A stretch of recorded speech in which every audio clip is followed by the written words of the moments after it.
Shalom, Bapak Ibu dan saudara-saudari yang terkasih. Jumpa lagi dalam Sikat Sabda Iman Katolik, Senin, Pekan Biasa ke-24.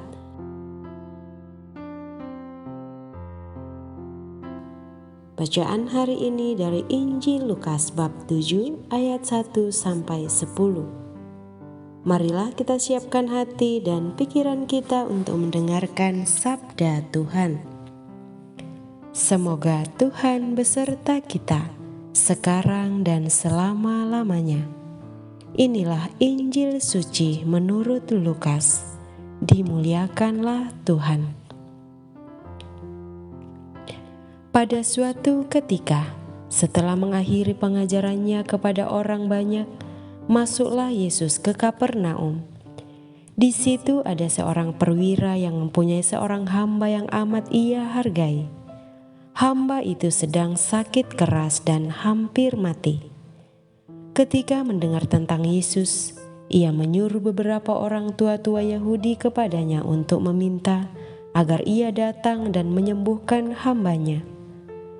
Mereka datang kepada Yesus dan dengan sangat mohon pertolongannya, katanya, "Sudah selayaknya engkau menolong dia, sebab ia mengasihi bangsa kita, dan dialah yang menanggung pembangunan rumah ibadat kami." Maka pergilah Yesus bersama mereka. Ketika Yesus tidak jauh lagi dari rumahnya, perwira itu menyuruh beberapa sahabatnya mengatakan kepada Yesus, "Tuan, janganlah bersusah-susah, sebab aku merasa tidak layak menerima Tuan dalam rumahku. Sebab itu, aku juga merasa tidak pantas datang sendiri mendapatkan Tuan. Tetapi katakanlah sepatah kata saja, maka hambaku akan sembuh. Sebab aku pun seorang bawahan, dan di bawahku ada pula prajurit.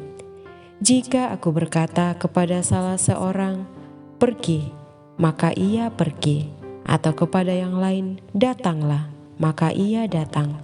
Dan jika aku berkata kepada hambaku, 'Kerjakanlah ini,' maka ia pun mengerjakannya." Mendengar itu, heranlah Yesus akan dia. Sambil berpaling kepada orang banyak yang mengikutinya, ia berkata, "Aku berkata kepadamu, di Israel pun iman sebesar itu belum pernah kujumpai." Setelah orang-orang suruhan itu kembali ke rumah, mereka mendapati hamba yang sakit itu sudah sehat kembali. Demikianlah sabda Tuhan. Terpujilah Kristus.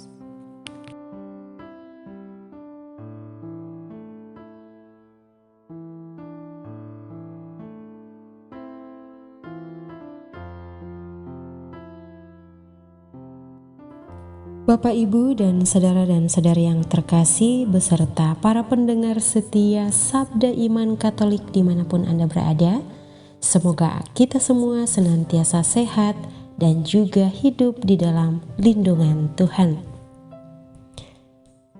Bapak, Ibu, dan saudara-saudari yang terkasih di dalam Tuhan, tema permenungan kita hari ini adalah belajar untuk rendah hati.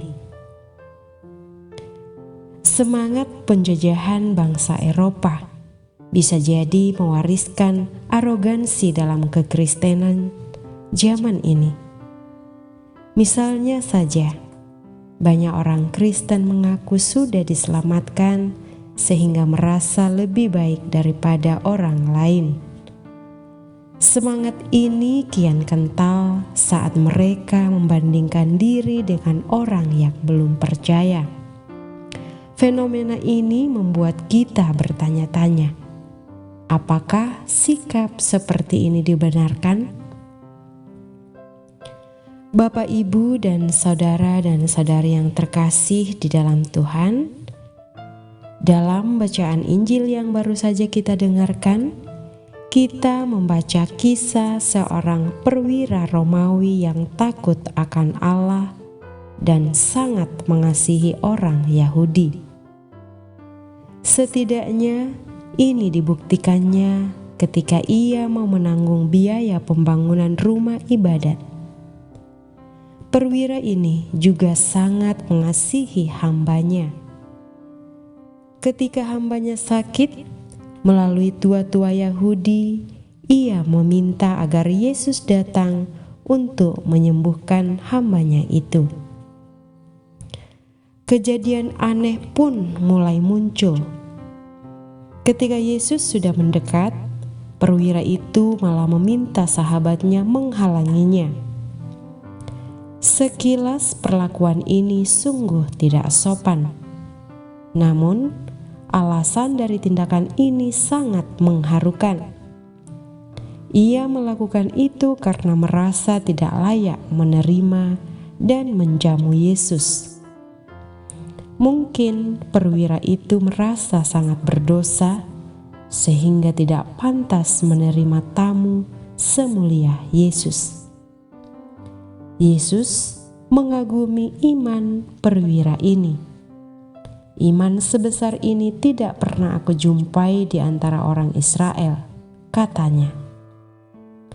Setelah orang-orang suruhan itu kembali ke rumah, mujizat pun terjadi. Mereka mendapati bahwa hamba sang perwira telah sehat kembali. Bapak, Ibu, dan saudara-saudari yang terkasih di dalam Tuhan, kisah ini mengajarkan kita tentang cara bersikap terhadap sesama. Walau status sosial perwira itu hebat, namun ia tidak angkuh. Pertama, ia tetap mengasihi hambanya. Kasihnya tidak dibangun berdasarkan status sosial dan ekonomi. Yang kedua, walaupun berjabatan perwira, ia tetap sadar diri di hadapan Yesus. Ia menunjukkan bahwa jabatan bukanlah elemen utama dalam memberi penghormatan. Perwira ini memberi kita contoh tentang suatu sikap rendah hati. Ia tidak pernah merasa lebih baik dari orang lain. Ia menghormati Yesus dan mengasihi sesamanya dengan tulus. Sebagai bahan refleksi untuk kita semua, apakah kita memiliki sikap seperti perwira ini? Semoga berkat Tuhan senantiasa melimpah di dalam hidup kita masing-masing. Amin. Kemuliaan kepada Bapa dan Putra dan Roh Kudus, seperti pada permulaan, sekarang, selalu, dan sepanjang segala abad. Amin.